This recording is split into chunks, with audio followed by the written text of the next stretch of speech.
ఎందుకు చేసావు ఇదంతా? ఇప్పుడు కొంచెం తాగేది మేడం. ఆమె వచ్చింది ఇక నేను తేడా తెలీదా నీకు? నీ భార్యకి గాని నీ మరదలకి తప్పైంది అంటున్నా కదా మేడం. తప్పంటే అమ్మాయి జీవితం మొత్తం నాశనం అయిపోయింది. చాలా చిన్న మాటలాగా తప్పు అయిపోయిందని చాలా క్యాజువల్ గా చెప్తున్నావు. పూస్తానికి కూడా పోనీయలే ఏం మేడం. అడుగుతున్నావు? నువ్వేం చెప్తున్నావు? ఏం చెప్పి లొంగ తీసుకున్నావు అమ్మాయిని? ఏం చెప్పలే మేడం. ఏం చెప్పలేదు. ఏం చెప్పకుండానే వచ్చేసింది నీ దగ్గరికి. ఎందుకు చేసావు? ఇద్దరు కలిసి ఉంటారు కదా అనుకున్నాను. వాళ్ళిద్దరు దేనికి తోడు? ఒకరికొక తోడు. ఇద్దరు ఒక్కింటోళ్ళే కదా ఉంటారు కదా అనుకున్నాను. నేను ఇట్లా కావాలని ఏం చేయలేదు మేడం. తప్పు. అసలు ఏం పని చేస్తామని ఇద్దరిని ఉద్ధరిస్తానంటున్నావు? ఆటో నడుపుతాను.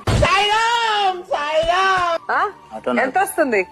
300 400 వస్తుంది.